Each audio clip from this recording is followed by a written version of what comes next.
Inselmilkom merħba għal programm ieħor Kuxjenza.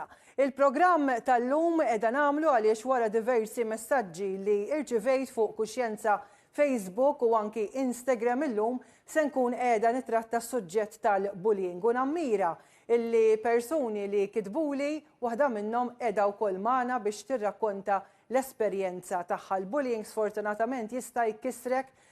Skont statistika illi kont ġbart mingħand il-Fondazzjoni Richmond, il-maġġoranza tal-pazjenti tagħhom ikunu għaddew minn xi forma ta' bullying biex taraw il-ħsara li issir meta wieħed jisfa' vittma tal-bullying. U miegħi fl-istudju għandi Rachel Kirkop li hija atleta ta' Special Olympics Malta l waħda mill-ambasċaturi ta' Special Olympics Malta. Għandi lil Kim Tonna li kienet li kitbitli u biex tirrakkonta l-esperjenza tagħha u għandi wkoll il-Dr.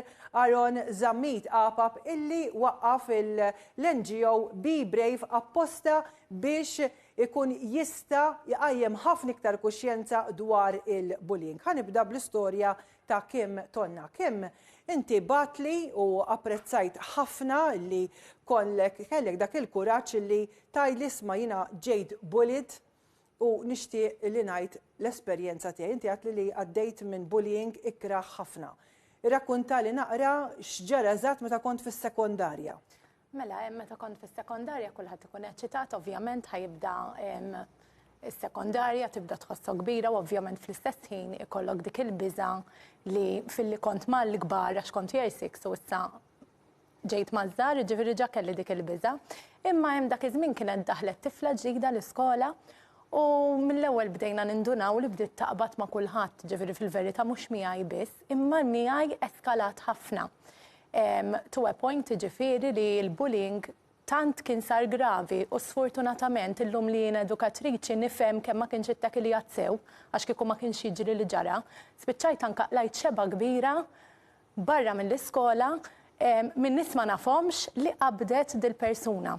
Jiġifieri immaġna beda mill-Form 1 nixxebaq lajta Form 3, Form 4 sa dak iż-żmien ħadd ma kien għamel xejn. Xeba fiżika ġifieri? Xeba fiżika, ġifieri ħafna tfajliet ma nafhomx daruni tawni xeba sa għalaw li biex jumiljawni iż-żarbuna tiegħi stess, tawni daqqa ġo għajnejja u nirringrazzja l-Alla li llum il-ġurnata ma tlifx għajnejja għax l-affarijiet setgħu marru ħafna iktar żmerġ.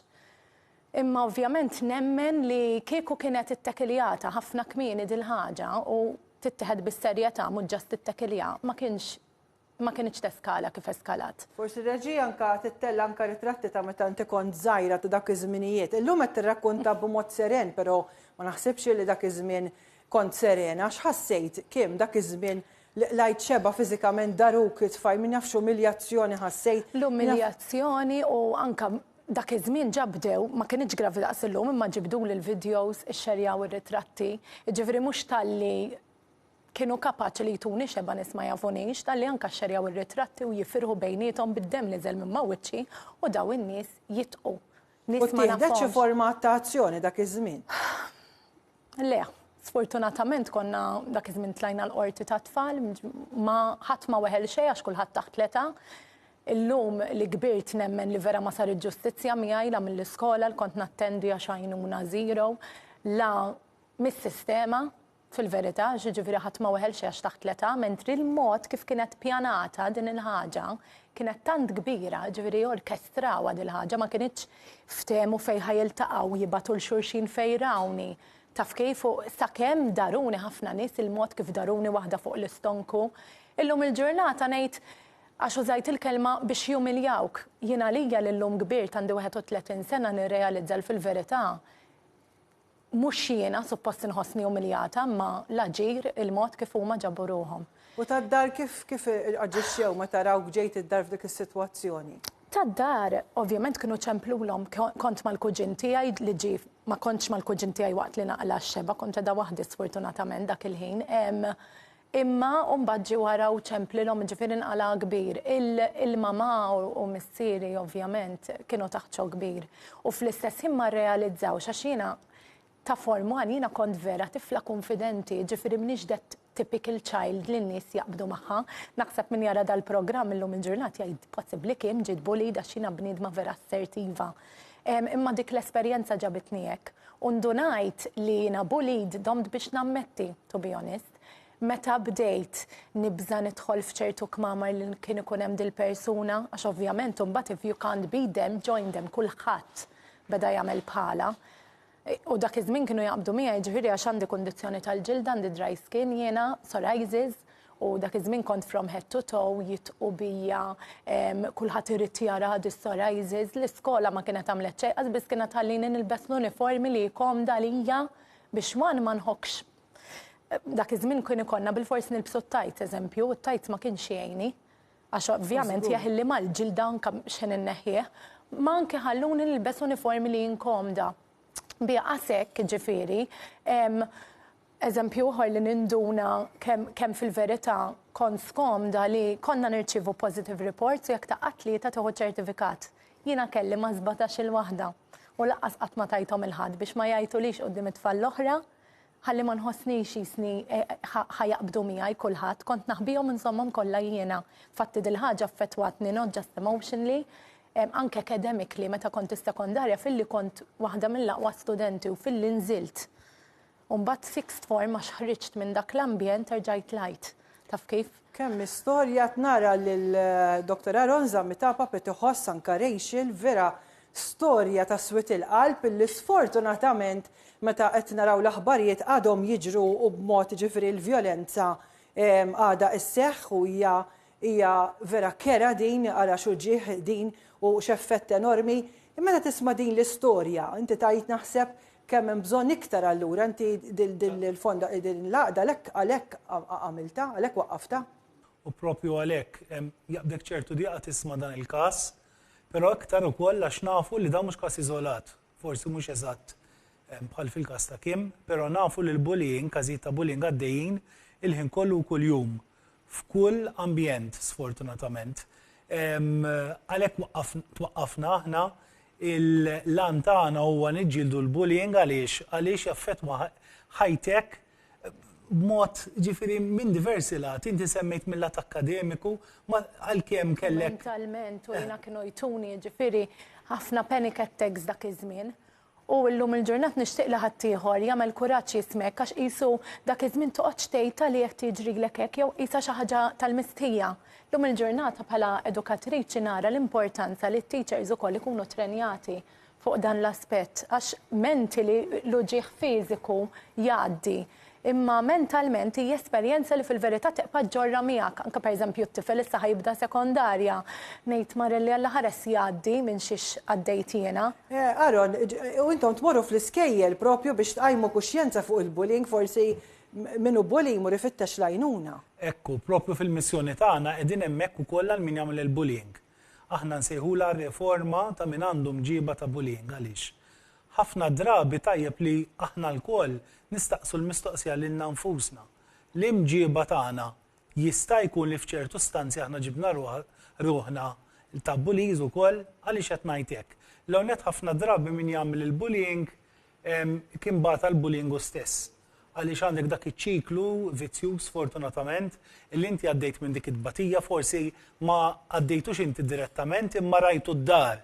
Forsi f'forma ta' violenza domestika, forsi ġejt bullied minn ħuk jew minn oħtok il-kbira, tajjeb, u għandek dik ir-rabja li mbagħad ma li ssib xi ħadd li hu mhux b'saħħtu iktar minnek imma inti l-iktar b'saħħtek, żvugajt fuq dik il-persuna ħriġ dik ir-rabja li qabel ma stajx toħroġha fuq ħadd ieħor.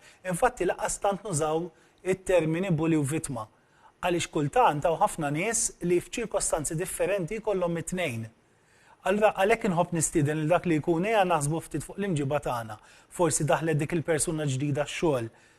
Badna daqsxejn magħha, imma ħanamlu xahar sħiħ kuljum naqdu magħha. Jien din ninnota li ċ-ċajt mhux dejjem ikun ċajt sabiħ. Kemm sa ddum tirrepeti fuq difett ta' bniedem.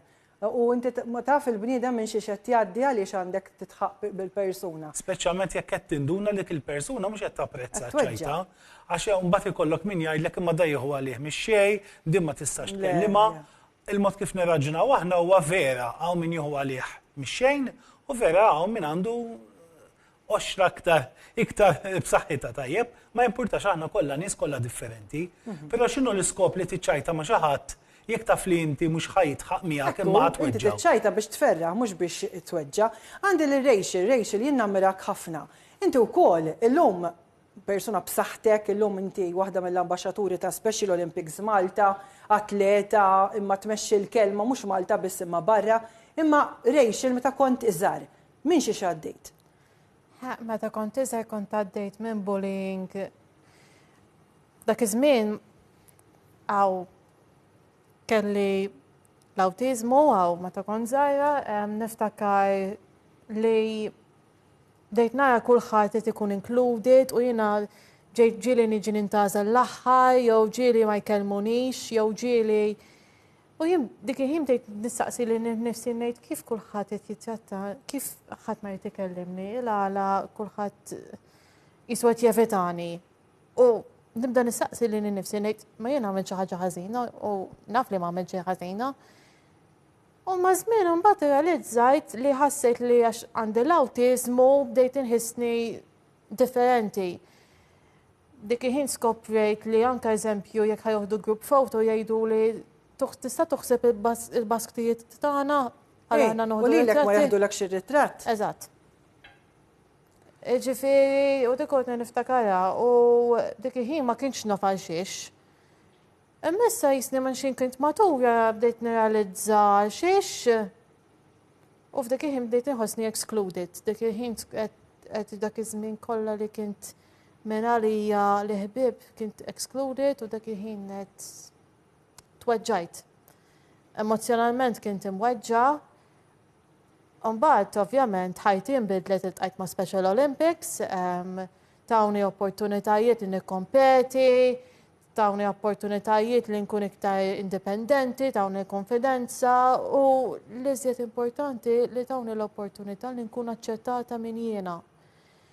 Mbagħad ovvjament kien hemm il-pandemija li sfortunatament affettwat ilna kulħadd, imma l-pandemija li tkun ħoss tkun isolated.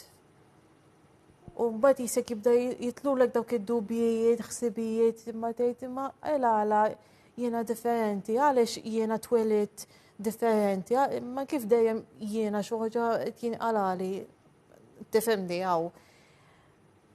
U s-saħħa mentali jtik jisu trauma minn bullying, minn jekk tkun excluded, f'kelma waħda tibqa' taffettwa. Anka meta tikber, tkun trauma, ma tkunx tista'. U llum inti tagħmlilna onura x'anka mort titkellem fora internazzjonali, tkellimt fuq is-saħħa mentali, tkellimt fuq il-bullying, kif tħossok illum Rachel li inti ma dakx ir-Rachel eskluża, ma dakx ir-Rachel bit-timbri, imma grazzi għal Special Olympics Malta inti llum issaħħaħt.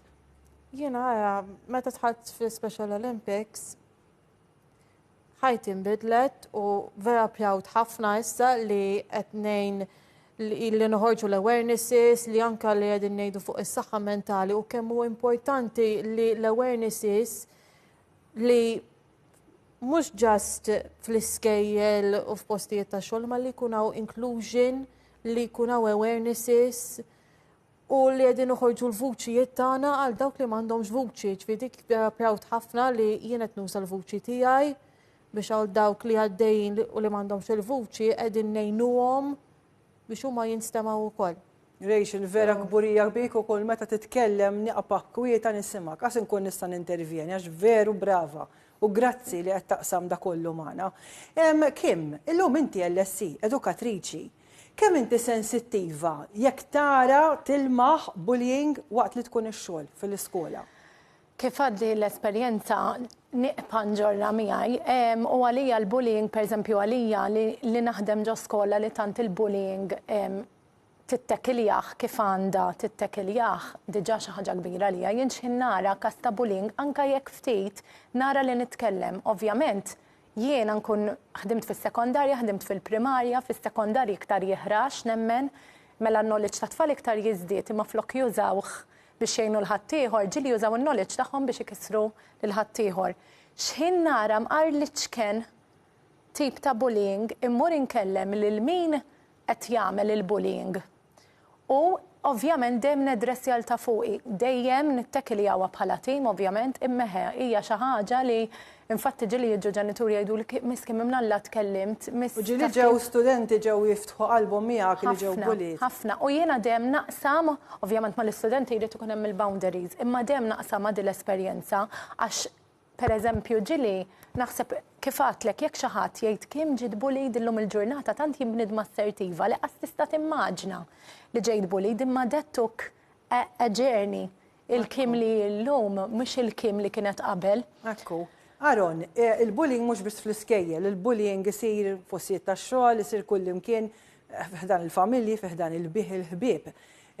Konna tnajdu li il-bully ikun imweġġa wkoll għalhekk jagħmel dak li jagħmel, imma jagħmilha biex iħossu aħjar u ġifieri da bħal meta bniedem biex iħossu aħjar u jbaxxi l-ħadd ieħor għaliex jiġri. Probabbilment subkonxjament biex joħroġ dik ir-rabja li jkollu ġo fih. U l-mod kif forsi jistrieħ minn dik ir-rabja huwa li joħroġ fuq ħadd ieħor. Ma jfissirx li eventwalment ħajħossu aħjar. Tajjeb li semmejt inti fuq l-ambjenti differenti, il-bullying jista' jsir kullimkien, l-iskola iktar rikonoxxuta xilna nitkellmu dwaru, ma jfissirx li m'hemmx iktar x'nagħmlu, però jsir xogħol.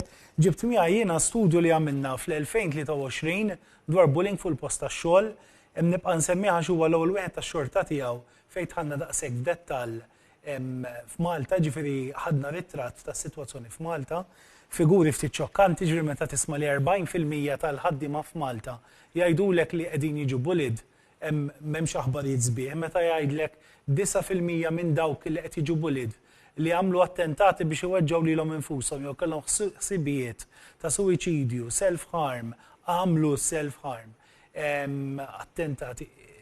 Ġifieri tqabdek it-kexkix. U l-etajiet x'kienu ta' dawn l-40%? L-etajiet kienu minn 16 il fuq għaliex l-età ta' min jista' jaħdem tajjeb jew 15-16.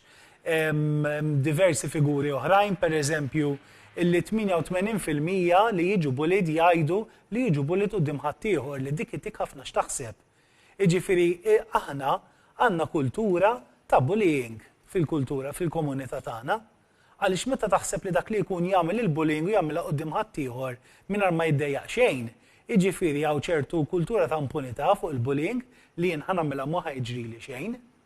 U li kważi kultant nigglorifikaw il-min jgħajat biex jieħu li jritu, il-min waqqa lil ħadd ieħor u mbagħad nisimgħu lilu, jiġifieri tajjeb li nisimgħu il xulxin. Pereżempju anke nkunu qegħdin f'diskussjoni ġieli jkun hemm min iwaqqa lil ħadd ieħor aċċajt għax ma jaqbilx mal-opinjoni tiegħu. U ma ninsewx ukoll il-bullying online bħalissa qed naħdmu ħafna fuqu.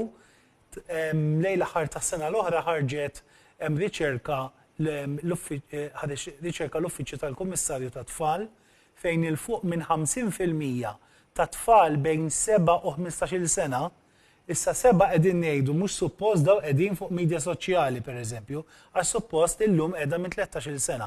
Però riċerka saret minn tfal minn 7 sa 15-il sena, il-fuq minn 50% tagħhom jiġu bullied online. Jiġifieri din hija realtà u dawn huma għax ħafna drabi nkun qed nitkellem fuq dal-każijiet u jgħiduli imma daw jiġru barra Malta m'għandniex dawn. Dawn huma figuri ta' każijiet f'Malta. U minn dawn il-50% ta' fxiex, il-fuq minn 8% ta' dawk li jkunu online tajjeb illi raw ċertu abbużi, daw tfal bejn 7-15 sena marru jiltaqgħu ma' adulti illi ma jafuhomx u jiltaqgħu magħhom online. Hemm tassew diversi ġifieri nimxu mill-bullying għal tipu ta' abbużi oħrajn. Tajjeb li niftħu għajnejna għal bullying fl-iskejjel, fil-post tax-xogħol online u f'ambjenti oħrajn semmit l-esklużjoni racial fid-diżabilità hemm ħafna esklużjoni, fl-isport hemm ħafna esklużjoni, hija waħda mill-ar forum li nsibu fl-isport ta' bullying. L-esklużjoni li tweġġa' ħafna.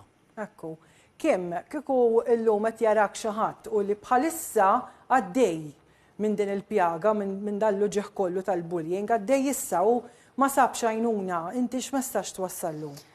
Jiena ngħid il-persuna biex ma taqtax qalba u jekk għandha relazzjoni tajba ma tal-familja jiena dik laki li għall-inqas sibtilhom il-missier, ma jekk għandha relazzjoni ma xi ħadd tal-familja jew xi ħadd viċin tagħhom ħbieb jitkellmu.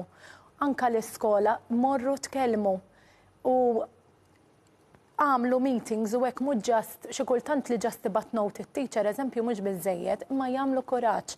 U illum il-ġurnata qabel kont inħossni jiena umiljata għax qed niġi bullied mela għandi xi ħaġa ħażina. Illum il-ġurnata nifhem li le l-problema mhux jiena. Jiena kif qed isemmi tajjeb dwar di tas-social media, eżempju, dak iż-żmien kien għadu jibda nista' nsemmih naħseb il-medja soċjali jekk beda qisu l-pik tiegħu. U mela jiena kont inkun bullied l-iskola fuq il-van insomma u mbagħad kont nasal id-dar ma jaqafx hemm, kienu jtellgħu anke ritratti tiegħi kieku kont bħala noqtol lili nnifsi. Fil-klassi anka kien ikun hemm għalliema li jitħallew daw il-kummenti għaddejjin u jkomplu magħhom dwar il-ġilda tiegħi għax għandi. Jiġifieri dik il-persuna ngħidilha għamel kuraġġ u tkellem u lill-ġenituri b'mod speċjali il-messaġġ li ngħaddi sabtu saqajkom u tħallux l-affarijiet issa nkellmu għaw daqshekk. Araw li jiġu edress, iqpaw iġru wara l-iskola, iqpaw ċemplu. Sfortunatament m'għandhomx ikunu hekk l-affarijiet. Kullum li naħdem fi skola vera serja nifhem li m'għandekx għalfejn suppost toqgħod tiġri wara l-edukaturi u l-professjonisti. Però eħel il-ġenituri jekk ngħidilhom iġru tħallu ixtieq fem għax bil-lejl speċjalment daw il-ħsibijiet kollha ħajjiġuk f'moħħok u niftakarni ninżomma u nħossni ħanaqta nifsi, isni għandi problema b'qalbi mentri fil-verità l-problema kienet li qed itun il-panic attacks. Aħna mill-esperjenza tagħna meta jikkollaboraw il-ġenituri u l-iskejjel li jkun hemm l-aħjar riżoluzzjoni ta' dal-każijiet. Ekku, sfortunatament il-ħin ħarabli, però vera nħossni vera sodisfatta kemm li inti ġejtu Aron ukoll qatt ma kontu f'kuxjenza Rachel ġieli ġiet u bravissima Rachel Kim u anki Dr. Aron Zammit Apap, grazzi li ġejtu hawnhekk u qajjimna kuxjenza u żgur il-messaġġi tagħkom servew ta' ġid. Grazzi lilkom, grazzi lil Marco Spiteri id-direttur u lil kameramen li għandi ġew u dawk li qed jaħdmu fil-kamra tal-kontroll segwu kuxjenza fuq Facebook u Instagram. Grazzi li kontu magħna.